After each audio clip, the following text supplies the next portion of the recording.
Bonsoir à tous et bienvenue sur le plateau d'Un cœur qui écoute, votre émission de spiritualité. Je suis très heureux de vous retrouver ce soir et de vous présenter Isabelle Laurent. Bonsoir Isabelle. Bonsoir. Alors vous avez écrit un livre, enfin vous avez écrit plusieurs livres, notamment pour enfants. Oui. Et il y a celui-ci qui s'appelle « Maman, tu pardonnes toujours », paru aux éditions Artege, voilà, qui raconte une histoire assez costaud, et qui n'est pas de la fiction, c'est votre aventure avec un de vos enfants qui a eu un destin funeste. Vous allez nous raconter comment ça s'est passé, évidemment, et surtout les conséquences que ça a eu dans votre vie, notamment de votre vie de foi. Juste avant, merci de nous lire un extrait de texte de votre choix, manuscrit donc. Être saint, tendre à la perfection, je pensais autrefois que c'était une vie pleine de charme, comme un merveilleux printemps, avec la verdure, les fleurs, la rosée, les feuilles tendres, le vent dans les branches. Je pensais que la sainteté, c'était la joie perpétuelle, sans l'ombre d'une tristesse. Mais avec le temps, plus j'avance, plus je vois que la sainteté, c'est une vie où il faut changer la tristesse en joie. C'est un extrait de la lettre de Marcel Vannes. D'accord, donc vous êtes en train de nous dire là comme ça, avec une voix toute douce et gentille, que si on suit le Christ, c'est pas forcément les bisounours, tout va bien et on est à 20 cm du sol en vision béatifique toute l'année, c'est ça? C'est une vision de paix quand on suit le Christ, mais ça n'empêche ni les grandes peines, ni les grandes joies. Il y a tout ce qu'on sent à l'extérieur et il y a tout ce qu'on vit en profondeur. Alors pour ce qui est des grandes joies déjà, vous êtes venu donc de Lorraine pour Oui. nous partager votre témoignage. Côté grande joie, j'ai envie de dire côté enfant, vous êtes bien entouré? Oui, on a eu beaucoup d'enfants j'ai eu la joie d'accoucher, on a eu la joie d'adopter, d'accueillir aussi d'autres enfants. Oui, Alors, ça fait une grande maison où aux heures de pointe, il y avait combien de personnes?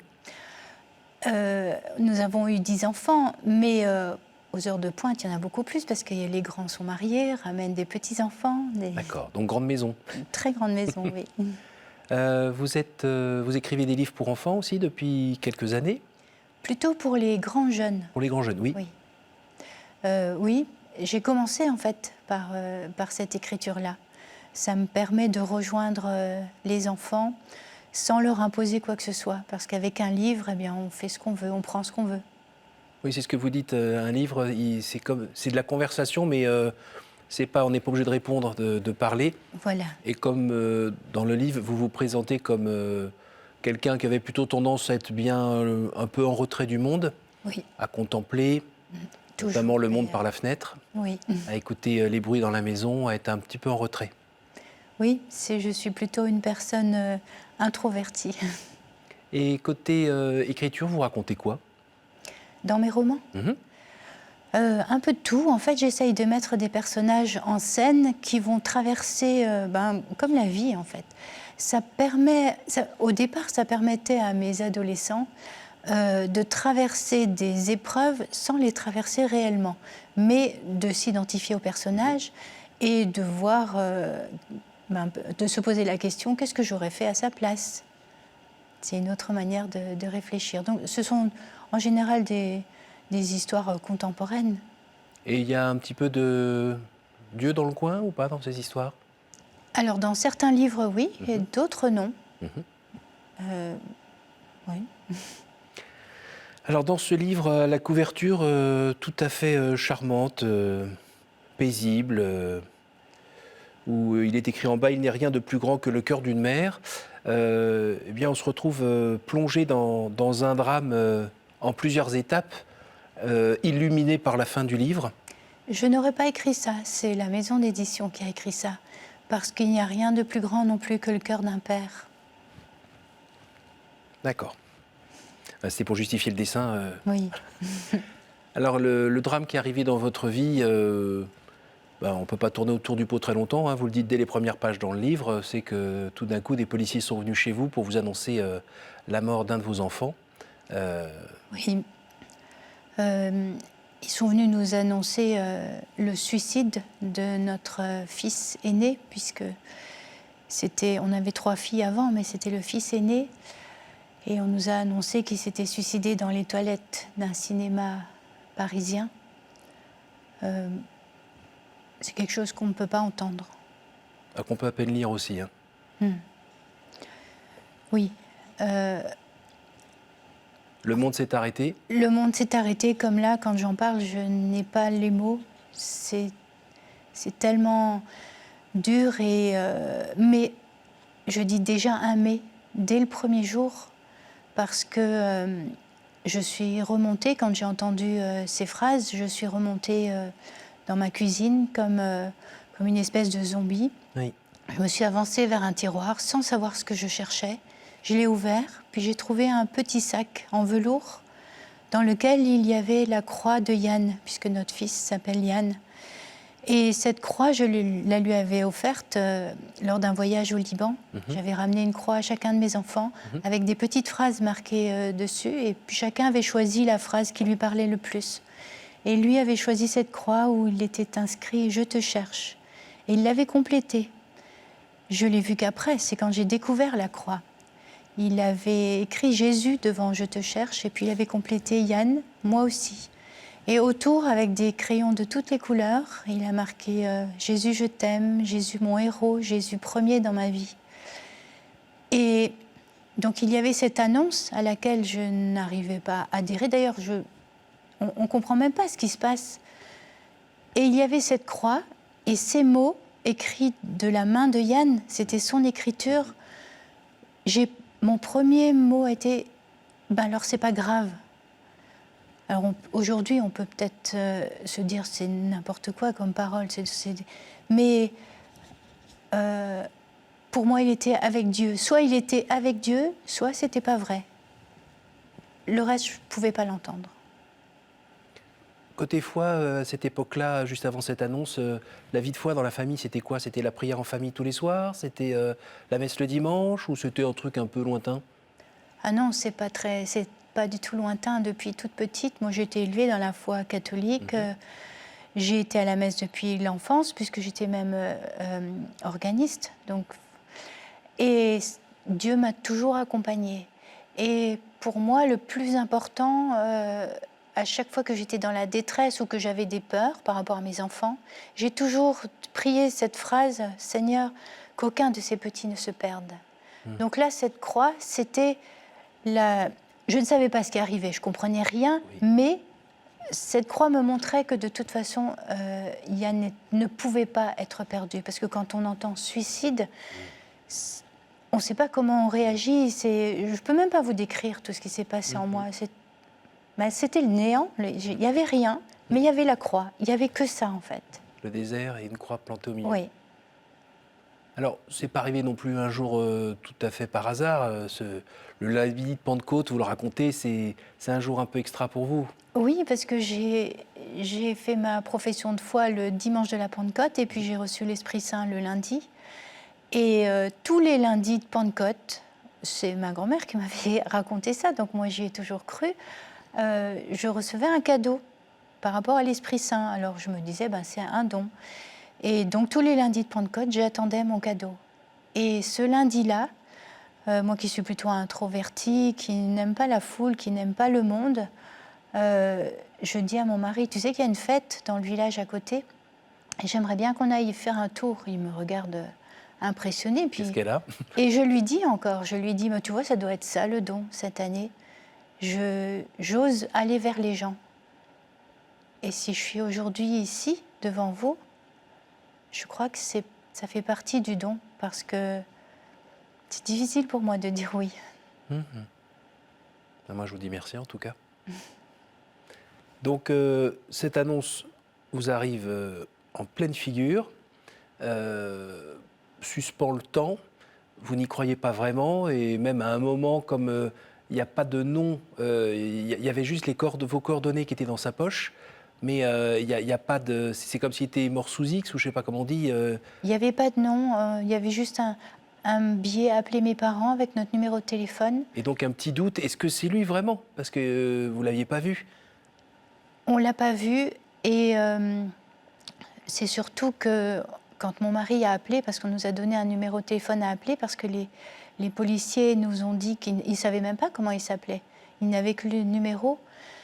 Mais quand ils l'ont décrit, c'est moi qui l'ai reconnu, parce que Yann, c'était quelqu'un qui était beau, qui s'habillait toujours bien, qui était tiré à 4 épingles. Et j'ai reconnu ses affaires, ses habits. Et j'ai perdu le fil. Je ne sais plus ce que vous m'avez demandé. On est en train de vous suivre. C'est parce qu'en fait, je suis émue de revoir. Et c'est vrai que ce n'était pas des moments... C'était vraiment des moments difficiles. C'est pas des moments humains, en fait. Non, c'est ça. Comme on dit toujours, les parents, ils n'ont pas à vivre ce genre de choses. Non. C'est pas l'ordre des choses. On ne devrait pas. Alors, en avançant dans le temps, cette première information, déjà, ça va se confirmer, c'est bien lui, ça, il n'y a pas de problème. Mais en avançant, les circonstances vont faire que vous allez comprendre que ce garçon portait une blessure plus importante que vous ne le saviez, puisque, oui, il était philippin d'origine, hein, c'est ça ? Il était philippin d'origine. Et voilà. Du coup, je me rappelle de la question de tout à l'heure, justement, parce que c'est important, c'est vrai. Donc, comme il n'avait pas de nom, mais Yann, c'était un petit garçon qu'on avait adopté. Et donc, il a été trouvé dans la rue aux Philippines avec son frère. Il a passé un séjour à l'orphelinat. Il a été adopté par une première famille, est revenu à l'orphelinat, est venu chez nous à l'âge de 7 ans et demi. Et le jour où je lui ai expliqué qu'on lui avait mis un prénom français, parce qu'il s'appelait Ryan, mais qu'il n'était pas obligé d'utiliser, parce que c'était juste pour les papiers, il sautait de joie mais toute la journée. Je m'appelle Yann. Yann, c'est beau, Yann. Et il sautait dans la maison. Yann Laurent, je m'appelle Yann Laurent. Alors, de voir qu'il était sous X et qu'il n'avait pas de nom, pour moi aussi, ça, c'était pas possible. Je me suis dit, non, c'est trop cruel. C'est pas possible, c'est pas lui. Et là, j'ai eu l'espoir que ce soit pas lui. Malheureusement, non, c'était... C'était bien lui. Ouais. Alors, donc, on avance un petit peu dans le temps, et là, on ne va pas rentrer dans le détail, mais il s'avère que vous apprenez qu'il a vécu quelque chose de tragique et de criminel quand il était dans un petit séminaire avec, on va dire, c'est un prêtre ou pas? Non. Oui. Oui, qui a eu un comportement... On a appris les choses par petits bouts. Oui. Et ça nous a été confirmé. En fait, c'est comme si on rentrait dans un chemin d'horreur. Oui. Et on se dit non, c'est pas possible, c'est pas. Mais de toute façon, on sait pas. On a des intuitions parce que après, quand on perd un enfant, surtout quand on nous dit qu'il s'est suicidé, il y a toute cette culpabilité qui remonte. Qu'est-ce qu'on n'a pas vu?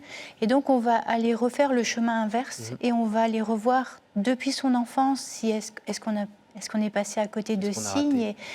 Et là, déjà, par ce premier biais, on perçoit des choses. Et après une rencontre, et après diverses rencontres, et 3 semaines après, il y a l'enterrement de Yann, et la confirmation de l'horreur nous est apportée par son frère, qui avait ce secret qu'il n'avait pas le droit de dire avant, et qui nous confirme que Yann a effectivement été abusé. Voilà, abusé sexuellement dans le cadre du petit séminaire où il se trouvait. Donc là, deuxième obus que vous prenez. La colère monte un peu ou pas à ce moment-là? Ça commence à... Il n'y a pas de mots, c'est plus qu'une colère. C'est d'abord une colère envers tout le monde, je dirais, envers moi qui n'ai rien vu, envers mon mari qui n'était pas assez présent, lui pareil, envers Yann qui n'a rien dit, bien sûr envers... Là, je ne peux même pas parler par rapport aux criminels, parce que ce sont des criminels. Il n'y a pas de mots. Et même là encore, quand j'en parle, j'ai l'impression d'étouffer. Parce que ce n'est pas possible. C'est pas acceptable. On a envie de dire qu'il avait déjà donné... voilà. Orphelin, ça va, et là, il y avait ces grands pourquoi. Parce que il est venu des Philippines. Il a eu une enfance, mais complètement difficile. Enfin, il a vécu des choses incroyables. Et je me disais, mais est-ce qu'on a été le chercher aux Philippines pour le sortir d'une misère? on l'a fait rentrer dans notre famille croyante. Est-ce que c'était pour qu'il se retrouve dans la pire des... J'ai même pas... Oui. Mais on vous suit dans le livre, justement.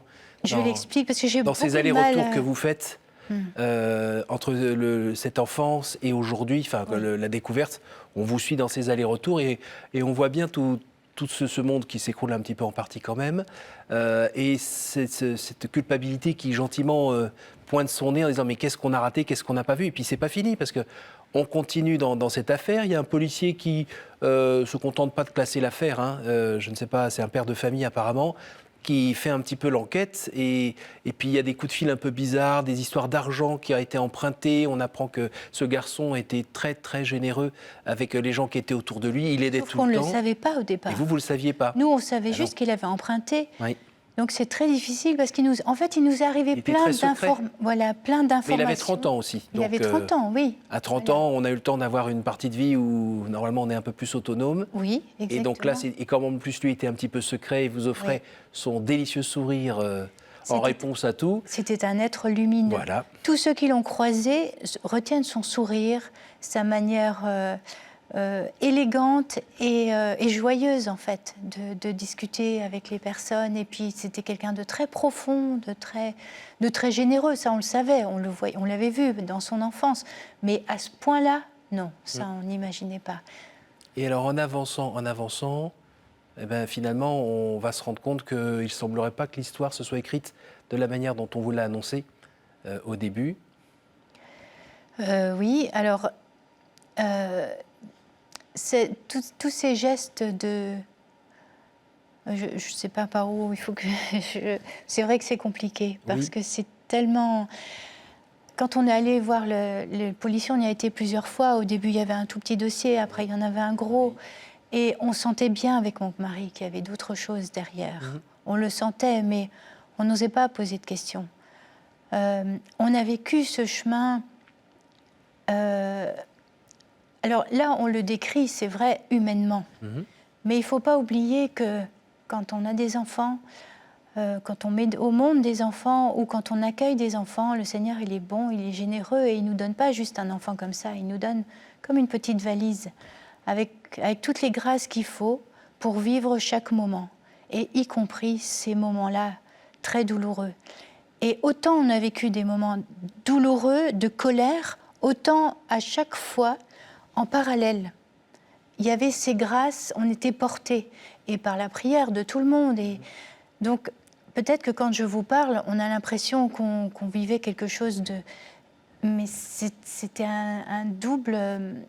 Je m'exprime très mal. Non, on comprend. C'est que, on va dire qu'il y a les tripes, la chair qui s'est pris les nouvelles en pleine figure, mais ça n'empêchait pas d'avoir l'épaisseur spirituelle qui permettait de peut-être vivre ça différemment. Exactement. Et pas juste être dans les passions, mais que ça soit un peu, entre guillemets, sublimé, soutenu, supporté par la grâce. Oui, c'est tout à fait ça. On a un corps, on a un esprit qui, dans ces moments-là, marche beaucoup. Le mental, c'est incroyable. Les petits... Et il y a l'âme, et il y a ce qu'on sait. On est chrétien depuis longtemps, donc on connaît l'Évangile, j'ose dire presque par cœur. On sait exactement ce que Dieu dit dans l'Évangile. Et on connaît son amour inconditionnel. Et puis, à un moment donné dans notre vie, on est mis devant un événement comme ça. Et l'amour inconditionnel de Dieu est toujours là. Et toutes ces paroles sont vraies. Toutes ces paroles demeurent vraies. Et quand je vous disais qu'on avait des colères terribles, jamais contre Dieu. Jamais. Je peux affirmer. J'ai eu des pourquoi. Oui. Bien sûr, plein de pourquoi. Je lui ai posé beaucoup de pourquoi. Tout en sachant qu'il y avait une raison. Mais je ne comprenais pas la raison. Et là, la phrase « Soyez miséricordieux comme votre Père est miséricordieux », c'est ce qu'on voit en arrivant vers la fin du livre. Oui, mais ce n'est pas tellement cette phrase-là, moi, qui m'a... Oui, parce que c'est dur, soyez miséricordieux comme votre Père est miséricordieux. Alors, je vais parodier mon mari, ça ne veut rien dire, c'est des mots, ça. Mais le concret, il est toujours, lui, il est très concret. Il dit, qu'est-ce que ça veut dire dans le concret? Qu'est-ce qu'on fait dans le concret? Le concret, c'est Yann qui nous l'a apporté. C'est le titre. à ce moment-là, j'ai été rechercher donc des boîtes où je gardais tout. Et Yann, c'était quelqu'un qui me demandait tout le temps pardon. Toute sa vie, en fait, il me demandait pardon. Mais pas seulement pour lui, il me demandait pardon pour ses frères et sœurs. Et notamment dans cette lettre. Et dans ce petit mot, il écrit « Maman, toi tu m'aides parce que tu pardonnes toujours ». Et je me suis rendu compte que ce petit mot-là, il l'avait écrit au moment où il subissait ces abus. Alors j'en étais d'une part bouleversée, mais après j'y ai vu un message. Et en reprenant donc toute la vie de Yann, on a compris avec mon mari que l'argent qu'il empruntait, en fait, c'était pour aider d'autres amis à pouvoir financer leurs études. Financer leurs études. Il a aidé une maman qui avait 2 enfants à poursuivre aussi des stages pour pouvoir monter un petit peu dans son échelle. On a eu après des dizaines de lettres du ministère de l'Éducation nationale, là où il travaillait, de gens aussi qu'il avait aidés, et puis qui nous racontaient qui était Yann. Et donc on a compris en fait que ce qu'il avait vécu, il l'avait transmuté. Il était sur un chemin de pardon parce que il avait Thérèse, il aimait beaucoup Thérèse, il aimait Van aussi. Ils étaient accrochés dans sa chambre depuis sa petite enfance. Et il a transformé ça. Et c'est lui le premier qui nous a donné ce témoignage. Après, c'est comme si on avait été pris par Thérèse. On a approfondi la miséricorde. Mais au départ, c'était plus simple. Et d'ailleurs, ça reste simple. Si j'ai bien compris, à la fin du livre, il y a un doute sur sa mort, où il s'avère qu'apparemment il ne s'est pas suicidé, mais qu'on l'aurait peut-être suicidé. Alors le doute, il est levé. Il ne s'est pas suicidé parce qu'on nous a affirmé ils ont retrouvé la drogue à l'intérieur qui ne lui aurait pas permis, c'est la drogue du violeur qu'ils nous ont dit, qu'il n'aurait pas pu faire les gestes de la corde, de tout ça, c'était impossible. Donc il a été poussé. Et comme il y a eu ce mot, donc voilà. L'enquête se poursuit, mais pas avec nous. Nous, notre rôle, c'est ni de porter plainte, ni d'être partie civile. Peut-être que si Yann était vivant, c'est sûr que oui, on l'aurait fait pour qu'il puisse se sentir victime et qu'il puisse avancer. C'est vraiment très important. Et c'est vraiment important de saisir la justice. Je ne dis pas du tout dans mon livre qu'il ne faut pas le faire. Oui. Je dis qu'il y a une autre voie parce que la justice humaine, elle est incomplète.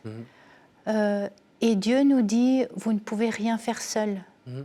Donc, on est là juste pour rappeler que en désirant pardonner, on va libérer la puissance de Dieu qui, lui, sait.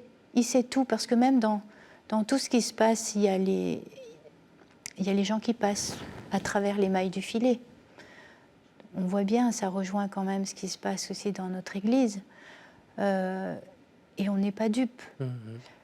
Mais Dieu sait. Lui, il voit. Il sait exactement. Et ce qu'on veut, c'est la justice divine. Parce qu'elle est juste. Parce que, oui, elle est miséricordieuse. Mais c'est elle qui fera de grandes choses, parce que là où le péché abonde, la grâce surabonde. Merci beaucoup Isabelle. On arrive déjà à la fin de cette émission. C'est le temps des questions courtes, réponses courtes. Est-ce que vous pouvez me dire un chiffre entre 1 et 10, s'il vous plaît? 3. Quelle est la pire idée fausse que l'on se fait sur Dieu, selon vous? La pire idée fausse. Qu'il est séparé de nous. À nouveau entre 1 et 10, s'il vous plaît. 2. Quel est le personnage ou le saint que vous aimeriez retrouver au ciel? Tous. Je ne peux même pas en dire un. François, Thérèse, Van. Et puis pour moi, mon saint, Yann, c'est un saint. Et... Une dernière, entre 1 et 10. 1. Si vous pouviez revenir en arrière et changer quelque chose dans votre vie, que feriez-vous? Je ne changerai rien parce que je me laisse conduire. Merci beaucoup Isabelle. C'est moi qui vous remercie. Merci de vous être levé tôt pour venir nous retrouver ici sur le plateau de KTO et nous partager cette paix de celle qui se sait aimer et qui vit de l'amour du Seigneur pour dire des choses pareilles et vivre des choses pareilles. Merci beaucoup. Merci à vous tous pour votre fidélité. Je vous rappelle le titre de ce livre, « Maman, tu pardonnes toujours » aux éditions Artege. N'hésitez pas à revoir et partager cette émission grâce à notre site www.ktotv.com. Et puis, merci à la technique d'avoir pu réaliser cette émission et je vous donne rendez-vous la semaine prochaine. Bonne soirée.